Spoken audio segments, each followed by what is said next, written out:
আমাদের আজকের ভিডিওর একটা গুরুত্বপূর্ণ পার্ট হচ্ছে কিভাবে জামার মধ্যে ইনারটা সেট করতে হয়। যেহেতু আমরা আজকে জর্জেট কাপড়টা সেলাই করব, তার মধ্যে আমাদের ইনারটা সেট আপ করতে হবে। ইনারটা সেট আপ করা অনেকটাই ঝামেলার কাজ, তাই আমরা প্রথমে আমাদের যে ফ্রন্ট পার্ট এবং ব্যাক পার্টটা আছে সেটা সুন্দরভাবে সেট আপ করে তারপরে এর সাথে ইনারটা সেট আপ করে নিব আর কি। একেবারে আমরা এভাবে ইনার যদি সেট করি তাহলে কিন্তু আমাদের আর ওভারলক যে সেলাইটা করতে হয় সেটা আর করার প্রয়োজন নেই। প্রথমে আমরা এখানে আমাদের দুইটা হাতা সেলাই করে নিব, আর পরবর্তীতে আমরা দেখাবো কিভাবে ওভারলকের যে সিলিটা করতে হয় সেই সিলিটা না করে আমরা কিভাবে একবারে এই জামাটা সেলাই করে নিব। চলেন আমরা হাতাটা সেলাই করে নিই। হাতার কাপড়টা কাটিং করার সময় আমাদের হাতের সামনে প্রায় অনেকটাই বেশি কাপড় ছিল। আমরা এটা কাটিং আর করি নাই, ভেবেছিলাম এটা ভিতরে দিয়ে দিব, কিন্তু এখন দেখা যাচ্ছে যে প্রায় অনেকটাই কাপড় বেঁচে গেছে। আর এটা আমরা প্রথমে অনেকটা পরিমাণ ভেঙে তারপর ভিতরে দিয়ে তারপর সেলাই করে নিচ্ছি, যাতে একদম এই সাদা এক্সট্রা কাজ ছাড়া যে কাপড়টা আছে সেটা যেন আর বাহিরের দিকে না থাকে, সামনের দিকে যেন শুধুমাত্র আমাদের হাতার মধ্যে যে কারুকাজটা আছে বা ডিজাইনটা আছে এটাই যেন থাকে। আমরা এভাবে একটা একটা করে দুটোটা হাতাই সুন্দরভাবে সেট করে নিব সেলাই করে। হাতার সাইডটাকে আরো আকর্ষণীয়ভাবে সুন্দর করার জন্য আমরা হাতার সাইডে আরো একটি চিকন সিলাই করে নিচ্ছি আস্তে আস্তে। আমাদের দুটো সিলাই কমপ্লিট হয়ে গেছে এবং পাশে যে বেশি কাপড়টা ছিল সেটাও কাটিং করে নিয়েছি, আর আমাদের হাতাটা সেট আপ করা হয়ে গেছে। দেখুন কত সুন্দরভাবে হয়ে গেছে, ভেতরের যে এক্সট্রা কাপড়টা ছিল সেটাও আর নাই। এখন আমরা একইভাবে আরেকটা হাতাও সেলাই করে নেব এবং প্রথমে একটা সিলাই দিয়ে নিব, তারপর এক্সট্রা কাপড়টা যে আছে ওটা কেটে নিব এবং পরবর্তীতে আরো একটা চিকন সিলাই দিয়ে নিব, যাতে প্রথম হাতাটার মতো দ্বিতীয় হাতাটাও খুবই সুন্দর এবং আকর্ষণীয় হয়ে যায়।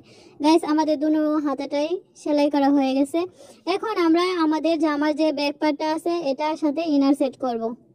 আমাদের আজকের ভিডিওর মেন আকর্ষণ যেটা সেটাই এখন করা হচ্ছে। প্রথমে আমাদের ব্যাক পার্টটা এখানে যে সামনের পার্টটা আছে, সামনের সাইডে যে পার্টটা থাকবে আর কি, ব্যাক পার্টের সামনের সাইডে যে পার্টটা থাকবে সেই পার্টটাকে আমরা এখানে রাখছি এবং উপরে এটার উপরে আমরা ইনারটা রাখবো। তারপর এটা চার পাশ দিয়ে সেলাই করে নিব আর ইনারটাকে সেট করে নিব।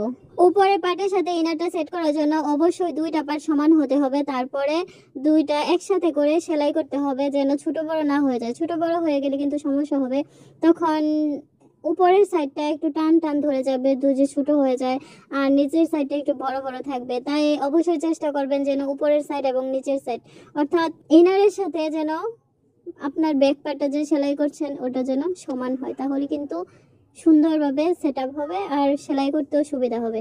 আমাদের এতটুকু পর্যন্তই আসলো, আর নিচেরটুকু আর ইনার এড করার প্রয়োজন নাই, এতটুকু এরকমই থাকবে।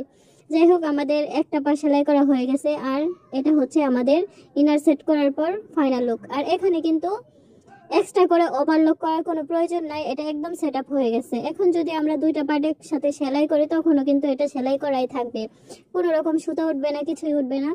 এখন আমরা এখানে গলাটা সেট আপ করে নেব। প্রথম ইনারটা সেট আপ করার সময় যেরকম আমরা উল্টো পাট করে তারপরে সেলাই করেছিলাম ওইভাবেই কিন্তু আমাদের গলাটাও সেলাই করে নিতে হবে এবং হাতার যে অংশটা আছে ওইটাও সেলাই করে নিতে হবে। আমরা যেহেতু এখন দেখাইলাম আপনাদেরকে যে আমাদের সেলাই করার পর কেমন হয়েছে, যার কারণে এটা মানে সেলাই করার পরে যে আমাদের ব্যাক পার্টটা হবে একদম রিয়েল ব্যাক পার্ট যেটা উপরের সাইডে থাকবে ওইটা দেখানো হয়ে গেছে। এখন আমরা পরবর্তীতে আবার সেটা উল্টিয়ে নিলাম এবং এখানে একটা মার্ক করে নিলাম।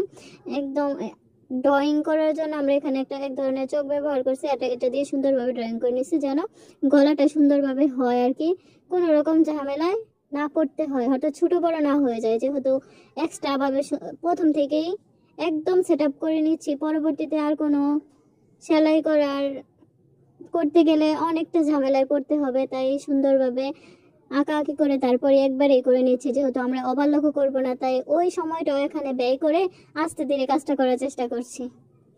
এখানে একবারে গলা সেট করে তারপর চারপাশ সেলাই করে যখন আমরা এই কাপড়টা সম্পূর্ণভাবে উল্টাবো তখন কিন্তু আমাদের গলা, তারপরে হাতার সাইড এবং চারপাশের যে সাইডটা আছে কোনো সাইডে আর ওভারলক করার প্রয়োজন হবে না। আমাদের সম্পূর্ণ যে জামাটা আছে সেটা সুন্দরভাবে সেট আপ করা হয়ে যাবে। একদম যে ড্রয়িংটা করেছিলাম আমরা ওই ড্রয়িং অনুযায়ী কিন্তু সেলাই করে নিচ্ছি, যেহেতু আমাদের এই কাপড়টা একটু সফট তাই সেলাই করতে ভালোই লাগছে আমার। ব্যাক পার্টের সাথে আমরা ইনারটা সেট করে নিয়েছি সেলাই করার মাধ্যমে। এখন এই ইনারটা থেকে ইনারের কাপড়টা বড় রেখেছিলাম যেন যে ব্যাক পার্টটা আছে ওটা যেন মানে কম বেশি না হয়ে যায়। এখন আমরা যে কাপড়টা বেশি রেখেছিলাম এখন এই কাপড়টাও সুন্দরভাবে কাটিং করে নেব, কারণ প্রথমে যদি কাটিং করে নিতাম তখন হয়তো ইনারের ব্যাক পার্টে সমান করে যদি প্রথম গলাটা কাটিং করে নিতাম ইনারের সাথে একদম, তখন কিন্তু আমাদের ইনারের কাপড়টা বড় হয়ে যেত, তখন আমাদের অনেকটাই ঝামেলায় পড়তে হতো। তাই আমরা আমাদের ব্যাক পার্টের যে গলাটা আছে এটার থেকে ছোট রেখে তারপর ইনারটা কাটিং করেছিলাম। এখন আমাদের যে বেস্তি অংশটা ছিল সেটা কাটিং করে নিচ্ছি। যেহেতু এখানে ব্যাক পার্ট আর ইনার একসাথে সেট করা, সেহেতু গলাটা একটু মানে গলাটা আলাদাভাবে সেট করা হয়নি, একবারে সেট করা হয়েছে, তাই ইনারটা সামনে চলে আসার একটা সম্ভাবনা থাকে। তাই এখানে একদম সুন্দরভাবে গলাটা সেট করার জন্য কুচু কুচু করে কাটিং করে নিচ্ছি, ছোট ছোট এভাবে কাটিং করে নিলে আর কি গলাটা সুন্দরভাবে সেট আপ হয়। এখন এটা করার পর আমরা একটা এক্সট্রা সেলাই করে নিব ইনারের সাথে।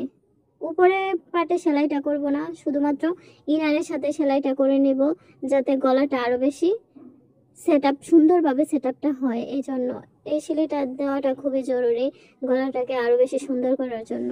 জামার মধ্যে ওভারলক করা যে ব্যাপারটা ছিল ওই ব্যাপারটা থেকে বাঁচার জন্য আমরা প্রথমে ইনারের সাথে ব্যাক পার্টটা সেলাই করে নিয়েছিলাম।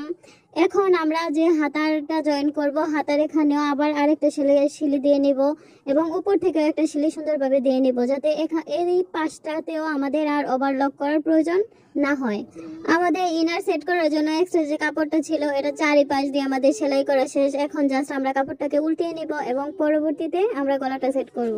চলেন দেখে আসি কাপড়টা সম্পূর্ণ উল্টিয়ে নেওয়ার পর কেমন হয় আর দেখতে কেমন লাগে। ইনার সহ আমরা সম্পূর্ণ কাপড়টা উল্টিয়ে নিয়েছি। এখন দেখেন কতটা সুন্দরভাবে আমাদের কাপড়টা সেট হয়ে গেছে। যেহেতু ইনারটা সামনে চলে আসার একটা চান্স থাকে তাই উপর থেকে আরো একটা চিকন সিলি দিয়ে নিচ্ছি যেন গলাটা সুন্দরভাবে সেট আপ হয়, কোনো রকম নড়াচড়া করার কোনো শক্তি না থাকে ইনারের আর কি, সেই জন্য। এখন আমরা চিকন একটা সিলি দিয়ে নিচ্ছি। আমার যেহেতু গলার মধ্যে দুইটা সিলি দিতে ভালো লাগে তাই প্রথমত আমি একটা সিলি দিয়ে নিচ্ছি এবং পরবর্তীতে আমি চিকন করে এর পাশ দিয়ে আরেকটা সিলি দিয়ে নিব। যেরকম ভাবে হাতার মধ্যে বা সাইড ফাড়াতে আমরা যে সিলিগুলো দেই, যেরকম দুইটা সিলি দেই ওই রকম ভাবে আমার গলার মধ্যেও সিলি দিতে খুবই ভালো লাগে, তাই আমি এরকম ভাবে আরো একটা সিলি দিয়ে নিয়েছি। ফাইনালি আমাদের জামার ব্যাক পার্টের সাথে ইনার সেট করা এবং গলা সেট আপ করা কমপ্লিট হলো। আর দেখেন আমাদের ইনার এবং ব্যাক পার্টটা কত সুন্দরভাবে সেট আপ হয়েছে, দেখতেই কতটা আকর্ষণীয় লাগছে। আর যখন এটা সম্পূর্ণ একটা জামা তৈরি হবে তখন বলাই যায় যে এখানে কোনো রকম এক্সট্রা ওভারলক করার প্রয়োজন নাই, একদম সুন্দরভাবে সেট আপ হবে, কোনো রকম সুতা ওঠার চান্স নাই, এক্সট্রা কোনো সিলি দেওয়ার প্রয়োজন নাই। যাই হোক আমাদের আজকের ভিডিওটা এই পর্যন্তই। সবাই ভালো থাকবেন কিন্তু, আর আমাদের ভিডিওগুলো দেখবেন, সুন্দর সুন্দর কমেন্ট করবেন আর আমাদের চ্যানেলের সাথে থাকবেন।